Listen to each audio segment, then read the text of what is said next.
a 1 lap stretch, but they've got 38 laps, under 38 laps rather, Rachel, to get back up to the front. And they are back 24th, 25th. A lot of work they need to do.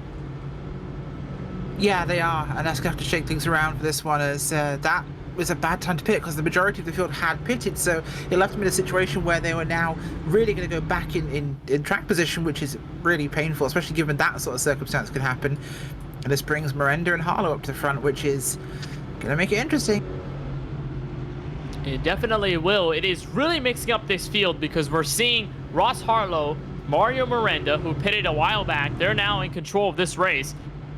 Dustin Reeves, the driver we talked to before the show began, he's in 3rd. Jesse Whittington found trouble earlier tonight. He's up in 4th. Dakota Curtis has been the biggest mover since the drop of the green on lap 1. He's now up to 5th. P6 is occupied by Isaac Mock. How many times have we seen that 48 in a crash this evening? He's been caught up on the wrong end of situations so many times. He has kept his foot in it. He has been relentless. Now the Nitro Motorsport Chevrolet is in P6. James Kunkel, who has been hanging in the back of the field for most of the night, he's in 7th. And look who occupies 8th. Lawson Peel. They're getting contact with Ross Harlow on the front straightaway. That 12 has been working all of this last stage to get back up, and he's got a shot at it. Yeah, he does, and I think it will really develop into something interesting towards the end of this thing. The 12's at a good, strong spot. It's been a redemption drive for him to get back through here after that incident early on. I think he's got a good chance of doing it, but it's going to just be a matter of being careful here and playing his cards carefully rather than throw the whole deck down.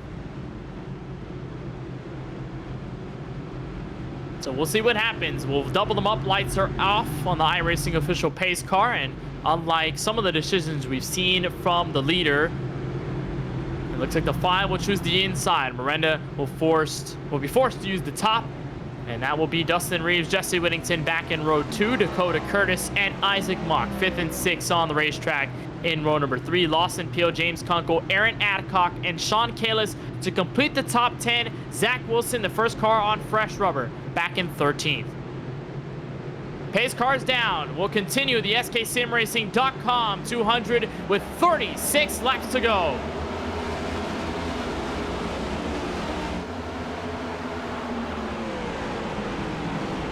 Good restart here by Harlow and Miranda as well. They've got a good leap out front there, a big gap over the guys behind them. Reeves, Whittington, Curtis, Mark, back out with a 2x2 back here. Really not able to get as good an actual jump here at this start. Oh, contact 47 sideways in the front straight. Everyone's dodging it mostly. Yeah, that could have been horrible. And Mock ends up in trouble again. 35 laps left to go. Caution is out. And we'll try it all over again. We'll see what happened to the 47, but case in point, just got sideways. The exit of 4 put a little too much throttle in it. And Dakota Curtis was going up the track for the exit of 4, gets into him. As the 47 travels down, James Kunkel gives him a bit of the extra shot. Nobody else does find their way into the 47, luckily, but Mock back in the field again. Here's a look from Lawson Peel. That's quite a perspective on this one because he was right in the middle of that one. Oh my gosh, he caught a little bit of a very gently. That could have been really rough.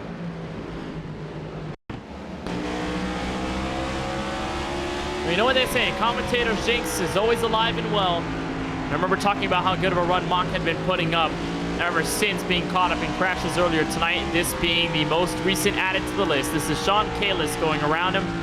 Sean Kalis has since gotten into the top 10. He was at least 1 lap down earlier in this race.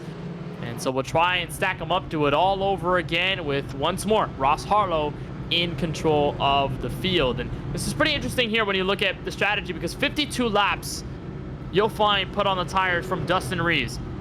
And he is currently in P4. And look at everybody else, 26 laps for Whittington, 36 apiece for Harlow and Miranda, 24 for Lawson Peel, 37 for Curtis, 27 for Kunkel, 26 for Aaron Adcock. You've got a pretty large spread, and then obviously everyone from Zach Wilson on back, 13 lap pole tires. So with 33 to go, I think everyone has kind of set their beds, and they're ready to either lay in it or just make the most of it. Yeah, I think people are ready to lay in it, to jump on it, to use it as some sort of trampoline, or in some cases, I think still preparing to,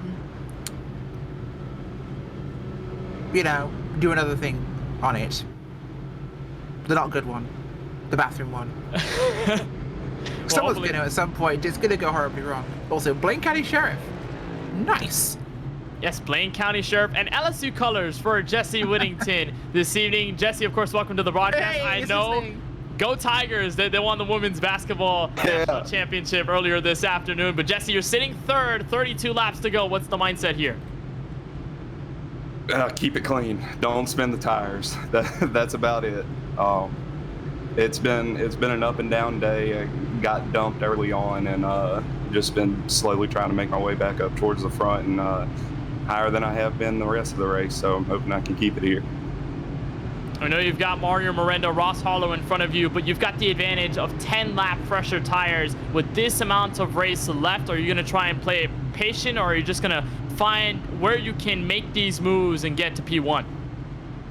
Just going to try to play it patient, because if I burn my stuff off in the first 10 laps of this run trying to make a move on someone that I have no business trying to make a move on, then it's not going to be worth it in the end. So that's where my mindset is. Well, nonetheless, Jesse, we appreciate the time. Wishing you the best of luck in the final 30 laps of this SKSimRacing.com 200. Hopefully you can ignite some of that Jasmine Carson in you and get to the front trying to win this race. Yeah, thank you guys, and thanks to Sheriff Strafe. I seen him in the chat a little bit earlier. Thanks for letting me have you on the car, and go Tigers. That's Jesse Whittington, third place on this restart, and we have doubled the field up and ready for action with 29 laps remaining. Ross Harlow in control, Mario Miranda on the outside. There's Whittington's number 94, the Blaine County Sheriff Camaro, with Dustin Rees on the outside. Lawson Peel to complete the top 5. Dakota Curtis on the outside of row number 3. We'll see if we can get to the end of this race under green. We've seen a lot of cautions come out in frequent form, but pace car is down. Harlow is up and away. Through the gears, we're back underway. Yeah, we are indeed, and a good run here by the starting drivers at the front, Miranda and Harlow.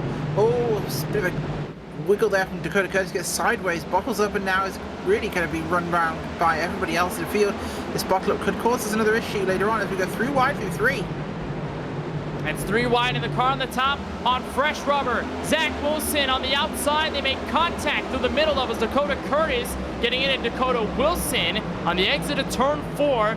But we keep things collected, and this entire field is bunched up to the core. There's a look at that 51 Toyota Camry finding his way by Sean Kalis, looking for Garrett Brown, and this is going to be entrance into the top 10. Caution is out. Big crash in turn 3. There we go again. 28 involved in that one, as 20 as well. Sorry, I should apologize. Not 28.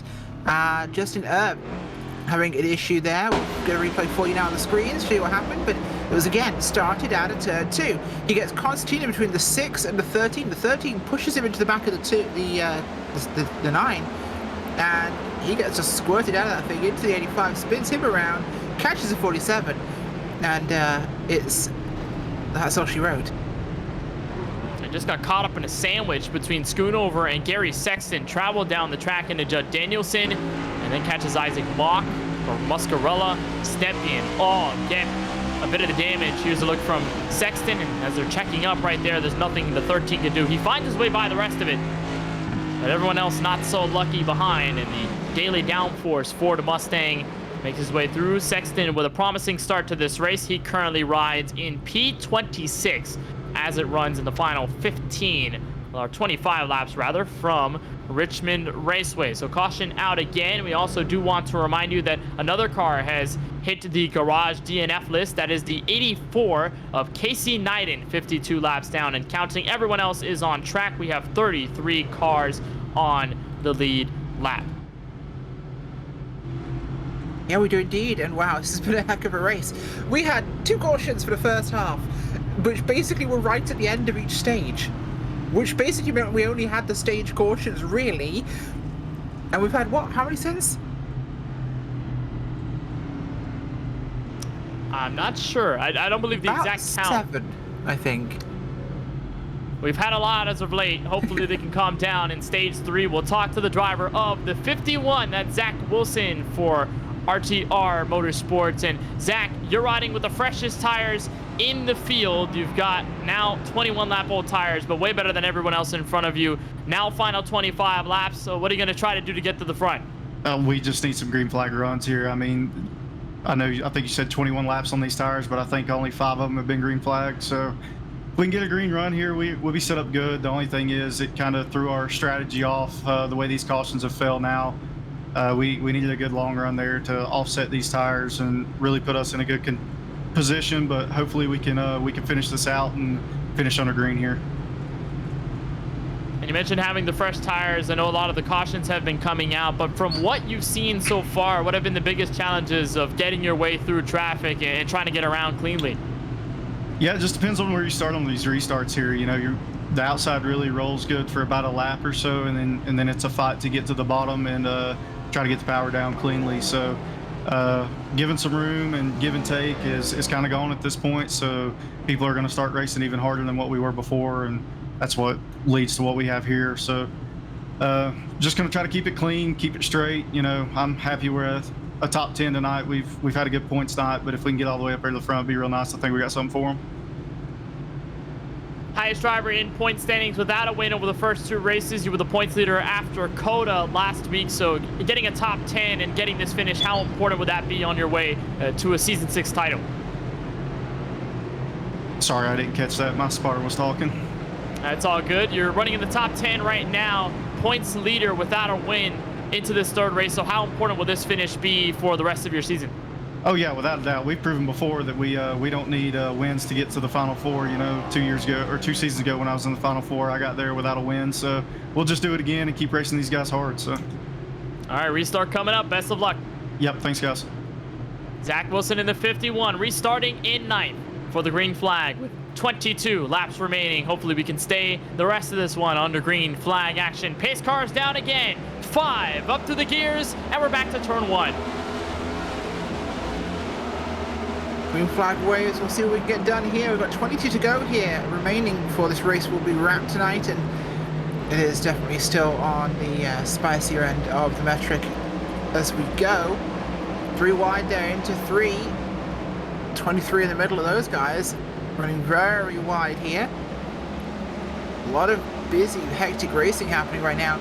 These guys have definitely put the hammer down somewhat, which I think has been contributing to a bit of this more, should we say, close racing as more contact happens a little bit further back in your field.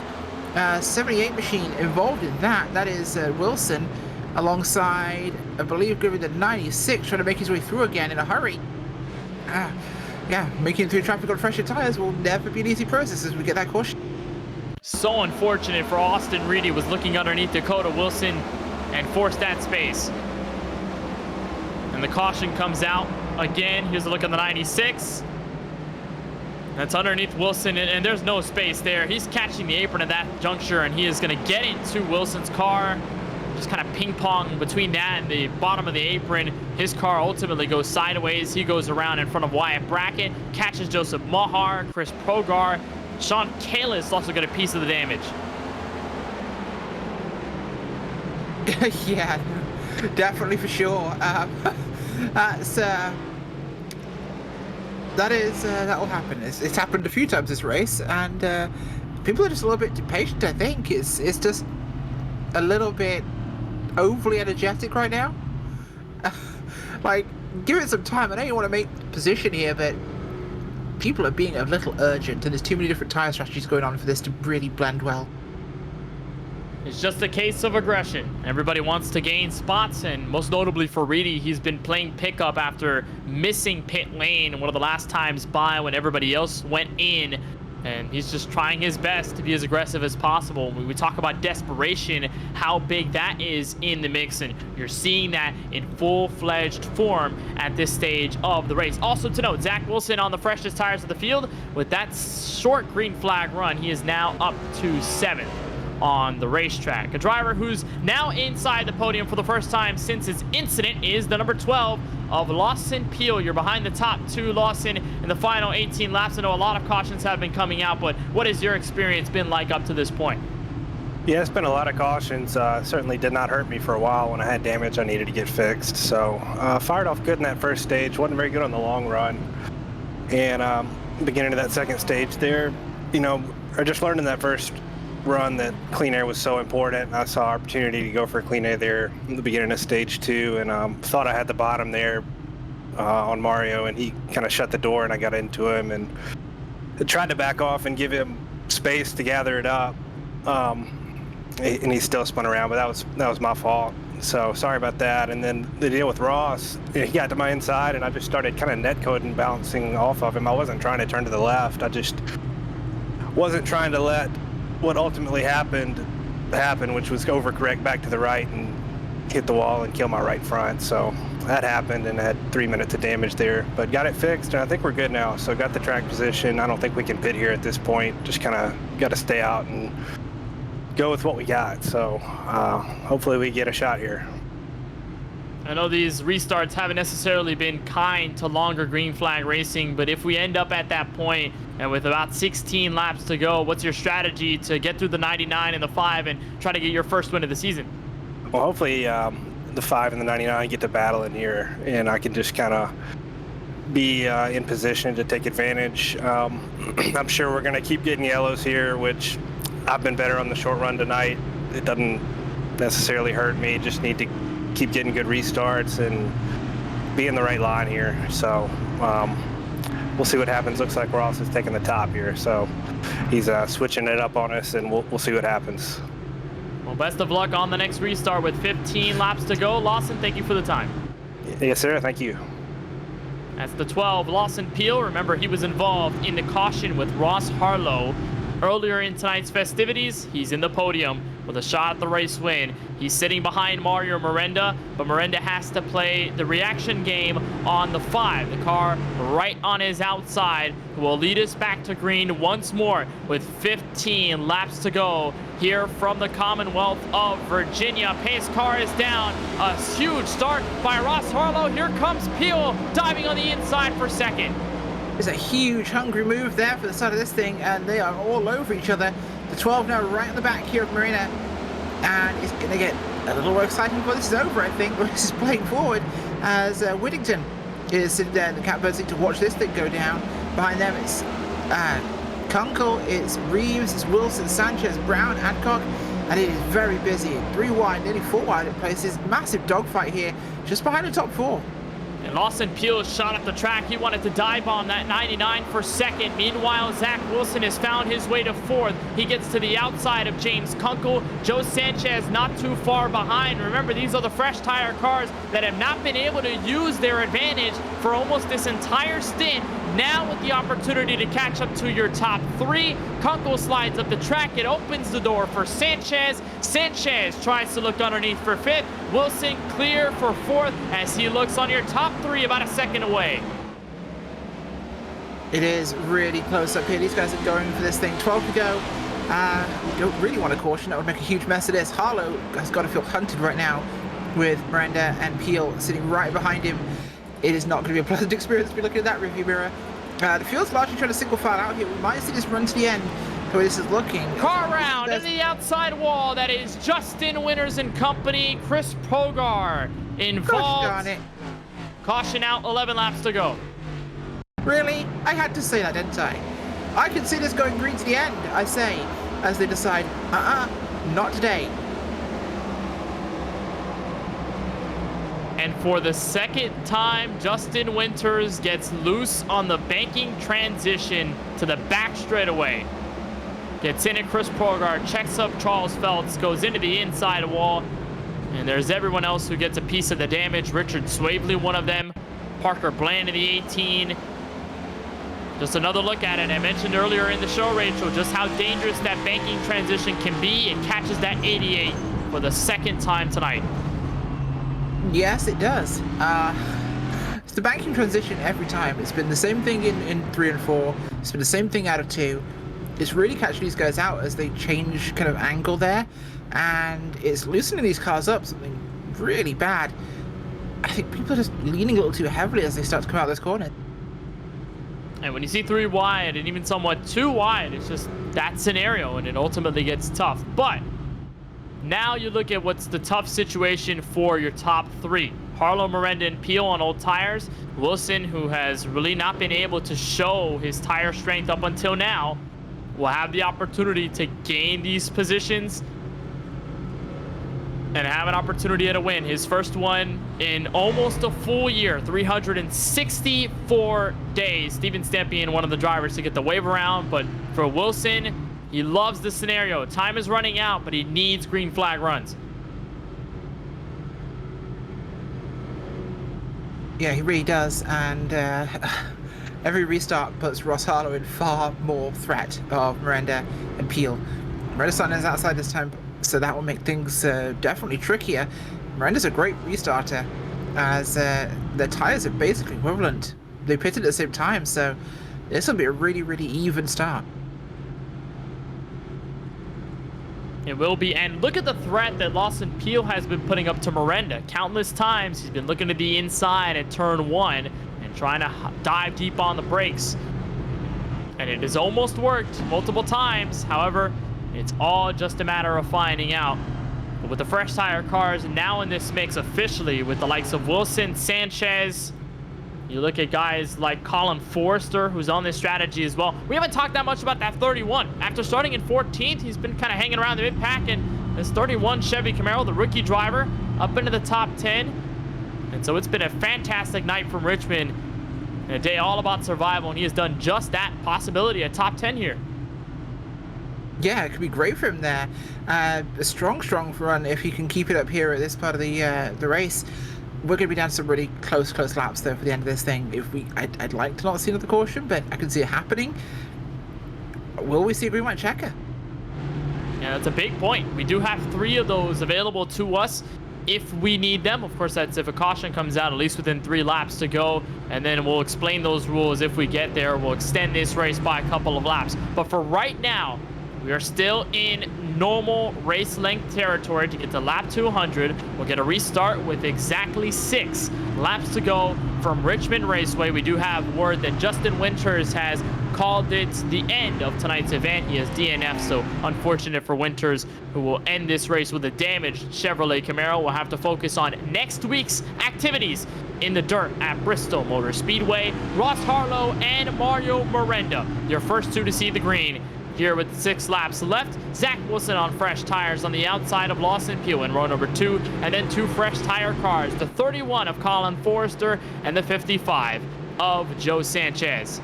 Can this be the final restart? Ross Harlow up and away. We're back under green. Great start. We expected it. Here comes Peel though as well. He's going to look for opportunity as the 99 of Miranda gets a good run here, but it won't be quite enough yet. Early single filing out from the front as these guys really get it together. Oh, big mistake there by the 99. Puts 12 on the outside. Has a speed advantage here. Could clear him. He's been strong on the outside line, of course. And that 12, almost a bit of contact with the 99. Will Miranda send it? Yes, he will. Wilson has cleared Sanchez for 4th. For a moment, Sanchez will dive back to the inside. This is the perfect scenario, Rachel. If you're that 5 of Harlow, he's up by half a second on everyone else. Yeah, that's huge for him. He wants to see those guys duking it out side by side. It will buy him time to run this clock down. 4 to go now, and Harlow is feeling really good about this thing. And you have to imagine if you're Joe Sanchez and Zach Wilson, whether working together might have helped the opportunity at getting at Ross Harlow. Is there still enough time? Or will we have a caution to extend this race past lap 200? Out of turn 4, Ross Harlow catches 3 laps to go from Virginia. Really close now, as caution. That will take us to a green white checker. Big crash in turn 1. Parker Bland, Shoemaker, Stevens, Mock, and others. Dakota Wilson in it to follow, and we are extending this race.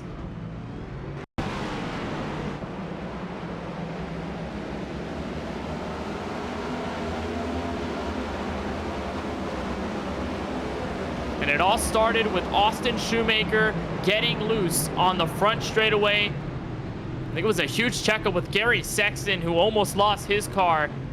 And then as the 14 travels back up the track, no one can get out of the way. It started with Swavely, then with the 78 of Wilson, then the 18 of Bland, then the 9 of Schoonover, then Stevens, then Mock, and they all create an absolute parking lot on the pit wall near turn 1.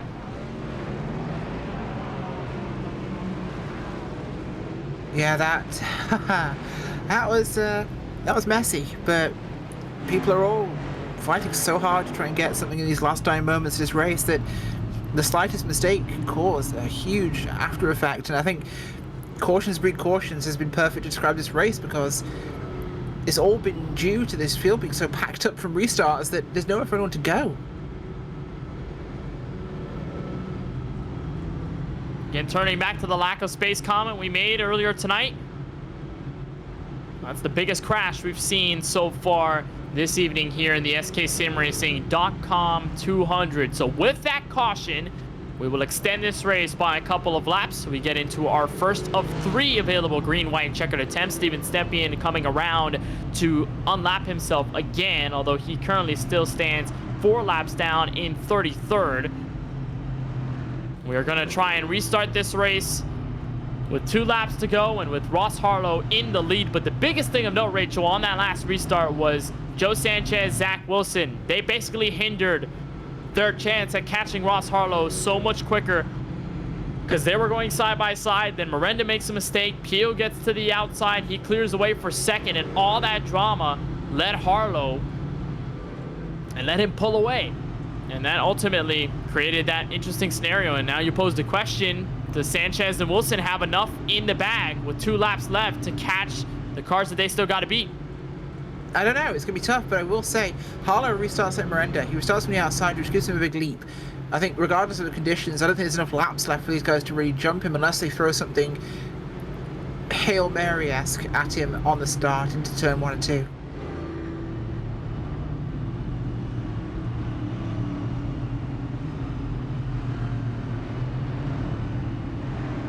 For Ross Harlow, this would be his first win since way before even season 5. He did not pick up a win last season, and it has been a long trek since then. And this 5 car has been close, and he's been very consistent over season 6 of the Sunoco Cup Series at Atlanta Motor Speedway. Didn't have necessarily the greatest race at the end, finished 21st, but still put in a solid outing in the first 2 stages, then came away with a 4th place finish at COTA last week, with a possibility to be the 3rd different winner this campaign and to lock himself into the Sunoco Cup Series playoffs. Ready for a green, white, checkered attempt. This will be first of 3 available. We'll have this field take the green with 2 laps to go.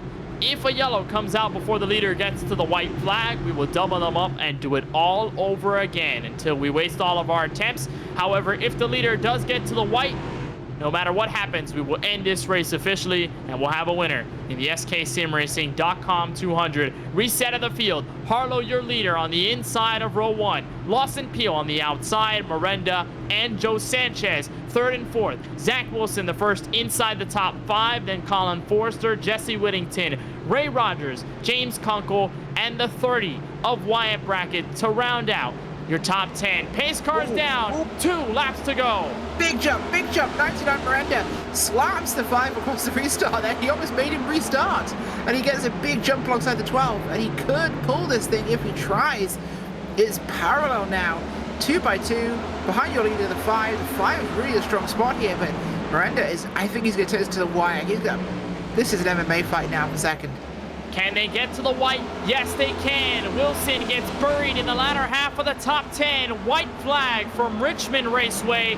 They're side by side for second. Miranda looking to the bottom of Peel, and he gets through, but he may not have enough time as they enter turns 3 and 4. There's a big crash in turn 3, but the 5 of Ross Harlow, he is back to the top.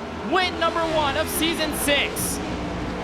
Amazing run there by Harlow. He really was in the right place at the right time for this thing. And the 99 as well. Huge move there at the end there to take second. But Harlow, man, he got that thing done tonight.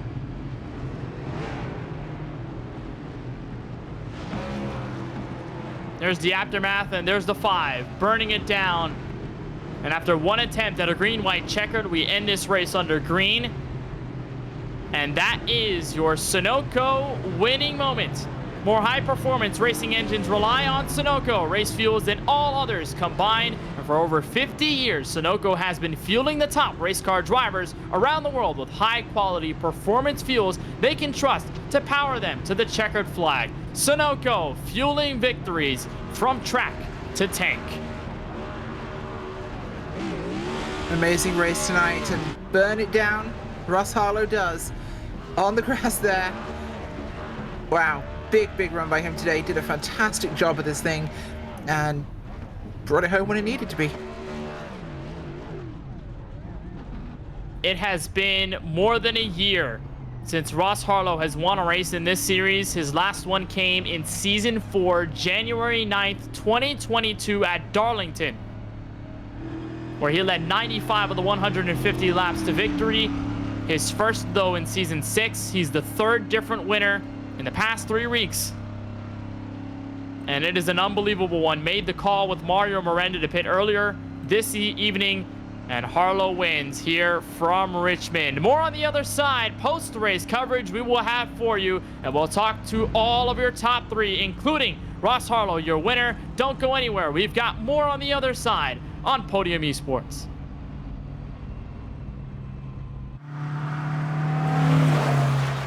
Janice.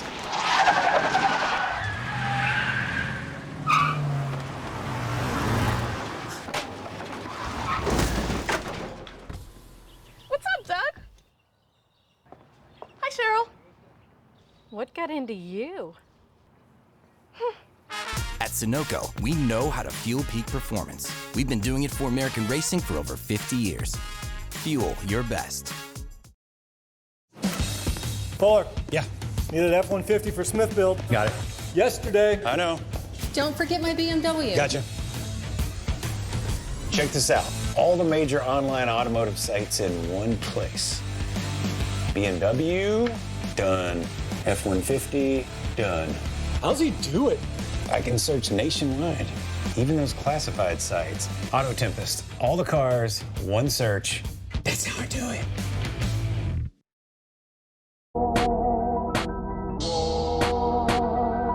What I'm really proud is that I own MPI, the steering wheel company, and I'm building the steering wheel. This is my creation. This is yours. Yes. It's so sexy. The steering wheel, it's a very unique thing. It's shaped on the hand of Scott Dixon. This hand. Yeah. This grip has 27% more grip feel than suede. Scott in the race is gonna make less effort when he drives. When you're in the car, it's like lifting, it's like having 40-pound dumbbell like this, maybe more in the car. For how long? 3.5 hours. You know, average heart rate in the car, never below 150. Never below 150. You need to be a real athlete to drive. Yeah. They exercise every day. So this is my creation. Amazing. And we did.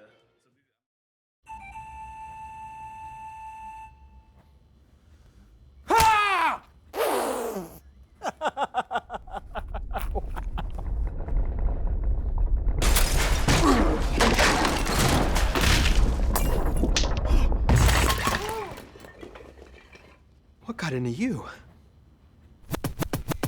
At Sunoco, we know how to fuel peak performance. We've been doing it for American racing for over 50 years. Fuel your best.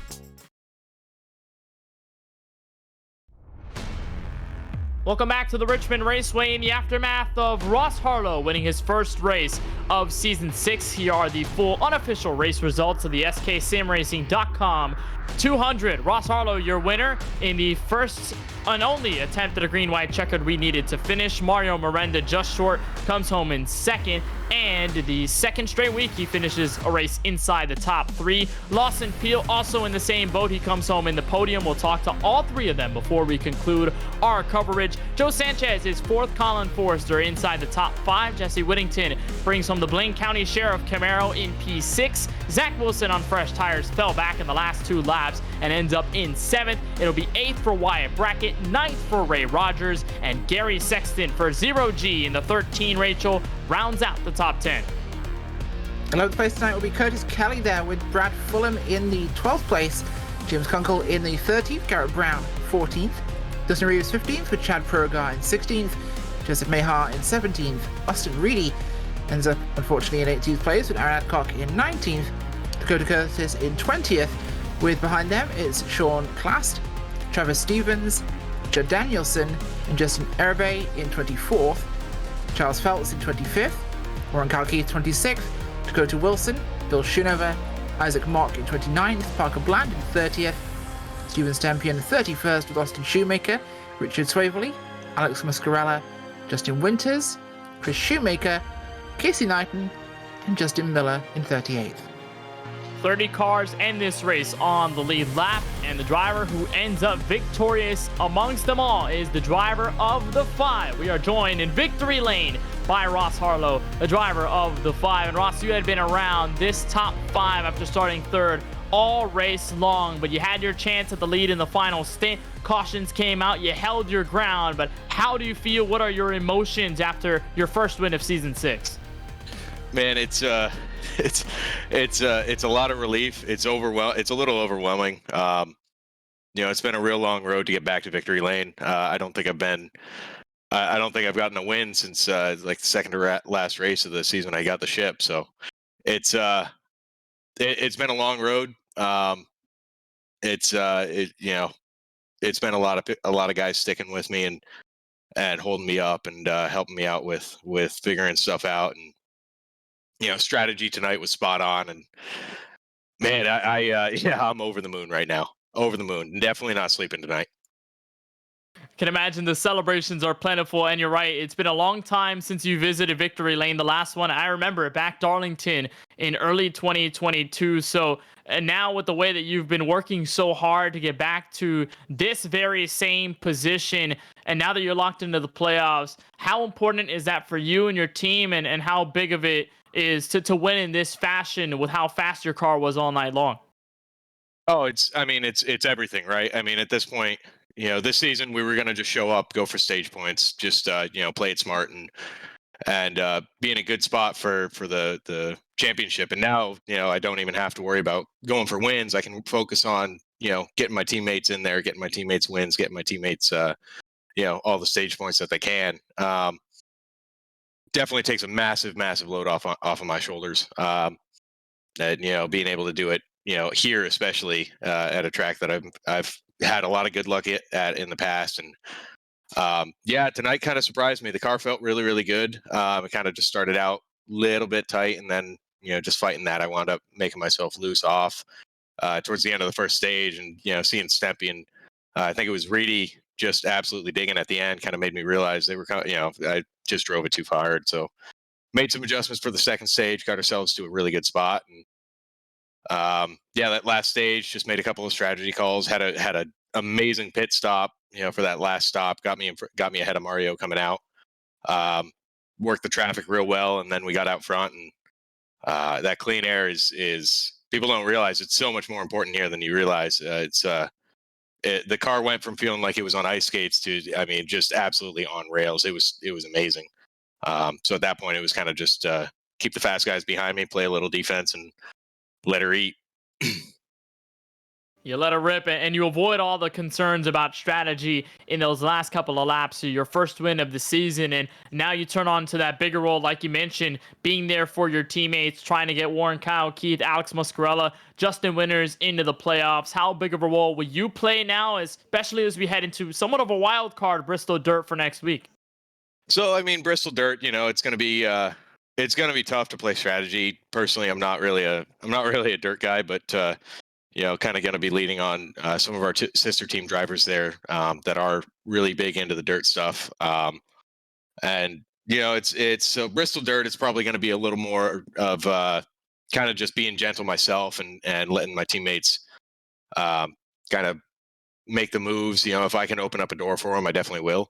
But yeah, that track is such a wild card, like you said. It's really it's just hold on and pray you finish in the top 5 at that point. Well, nonetheless, you've got no worries about points racing for that event. You've got your win locked in tonight, and you're into the Season 6 Sunoco Cup Series playoffs. On behalf of our entire broadcast team, Ross, congratulations on the win. We know it's been a long time coming. Go celebrate. Go get no sleep. We'll see you next Sunday at Bristol Dirt. Congratulations again. Hell yeah, Kenneth. Thank you very much, sir. I appreciate it. Ross Harlow in the 5 survives the last attempt at a green-white checkered and wins here from Richmond Raceway. We've got the driver who comes home second behind the 5 car. That is Mario Miranda, your pole sitter this evening. And Rachel Whiteford, you've got him. I do indeed. Mario, really bit up and down race tonight from you. It seemed as though things were going so strong early on. The restarts were amazing. The contact happened, of course, with Lawson Peel, and you just ended up with that pit cycle not quite benefiting you.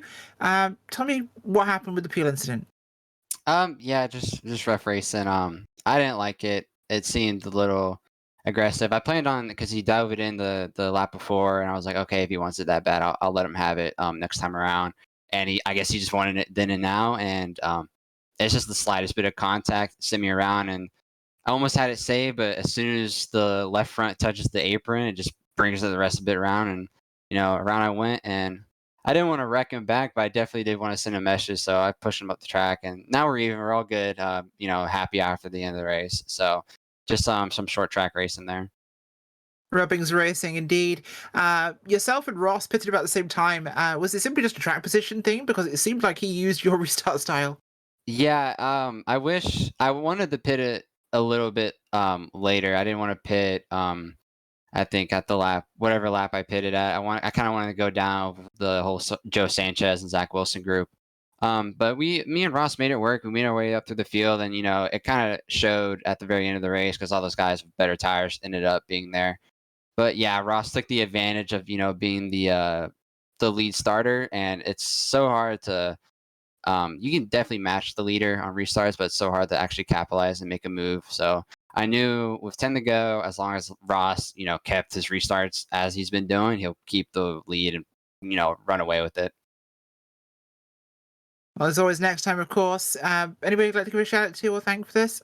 Yeah, thank Twisted Tech and Racer and Team Watson Racing, all those guys. And I just want to apologize to anyone watching. I did not mean to wreck Ross after the start-finish line. I didn't expect him to check up that much. But yeah, those are all the people I thank. And, thank you guys for broadcasting. Awesome. Well, thank you. Mario Miranda coming home today with second place. Kenneth? That's Miranda in the 99 coming home in P2. We'll talk to the driver who finalizes our podium here from Richmond, and that is the 12 of Lawson Peel. Lawson, we talked to you shortly before, but we got one of those last restarts, and you tried going for it as hard as you can, but what was your perspective like in those last 2 laps? Yeah, I certainly tried, gave it all I had. I knew those tires were coming. Zach and Joe had some fresher tires. I'm surprised the tires didn't win the race, but yeah, Mario made a mistake there off of 2 and allowed me to get by him. And I had one shot there on the green-white checkered. I just couldn't get any bite. I got tight, couldn't rotate and stay beside him, and Mario got me back there. But I'll take P3. I was able to get all that damage repaired, come back and be competitive after really being damaged and kind of thinking I was out of it for a while. So I'll take it. And happy to come home third. And you mentioned that a lot of the resilience there from being in that incident with Harlow and then coming all the way back. What does that tell you about your relentlessness and now you can take that moving forward through the rest of the season as you still try to look for that first win? Yeah, it just goes to show you can come back from adversity, especially with these cars. I mean, they're tanks. You can wreck them, and we're not losing all that engine horsepower like we used to. So if you have an opportunity or enough opportunities to get your damage fixed, which I was able to with a lot of those cautions, you can come back. Obviously didn't want that to happen, but you can bounce back, and you have to have some good fortune. And I missed some wrecks there. Kind of jumped the cycle and stayed out and got a lot of that back by staying out. But it's not about how you get there, I guess, just about where you finish. So again, just happy to rebound all the way up to third, and yeah. It's a huge podium position finish, especially given Coda last week, where you also finished in the podium. A lot of momentous points runs. Now we head into Bristol Dirt, sort of a wild card. What are your thoughts about that track? I squeaked out a P2 there last year. It should have been a P3, but I'm not a dirt guy. I'll show up and do the best that I can. It's just, everybody kind of going for broke out there. I do okay before the track slicks off, but when the track slicks off and it gets bumpy and you lose all that grip, man, I'm a wild card out there. So hopefully we can survive that. We're able to survive it last year, so hopefully be looking for that good fortune again. And congrats to Ross Harlow for the win tonight. He's had one coming for a while. He deserved that one. So congratulations to him. Well, a big congratulations to you, Lawson, on the third place finish here from Richmond Raceway. Of course, best of luck now moving forward into Bristol Dirt next week. But again, congratulations on the podium. We'll see you then. Thank you. Appreciate it. That's Lawson Peel in the 12, coming home third, and wraps up your top three here from the SKSimRacing.com 200 from Richmond. Rachel, we saw two different halves of this race by far. First 100 laps, we saw a bit of the chaos and a little bit of drama, but we saw a lot of green flag racing. Second half did not open its way up to strategy. We saw a lot of carnage, a lot of physicality, a lot of aggression, but ultimately it's Ross Harlow who survives the mayhem. It's kind of all you need. Ross Harlow becomes the third different winner this season. Yeah, it does, and it was an amazing race today. It was very tumultuous, very busy, a lot of things going on, and we had a lot of change for that lead, so it was an exciting one. I'm looking forward to see what happens at Bristol Dirt. Bristol Dirt next up on the charts. We've gone through three different types of tracks. This one will be the fourth. That'll be April 9th, 1 week from tonight. Of course, you can find that at 9 p.m. Eastern in the same place, twitch.tv/Podium Esports. So for Dakota Curtis and all the admins at the Sunoco Cup Series, for Gary Sexton and John Theodore at Podium Esports, for our producer this evening, Ryan Bauer, our camera creator, Dougie Beard, and for my colleague in the booth this evening, Rachel Whiteford, my name is Kenneth Bueno. Thank you so much for watching our broadcast of the SKSimRacing.com 200 from Richmond Raceway. Congrats to Ross Harlow, his first of season 6. We'll see you on the dirt 1 week from tonight.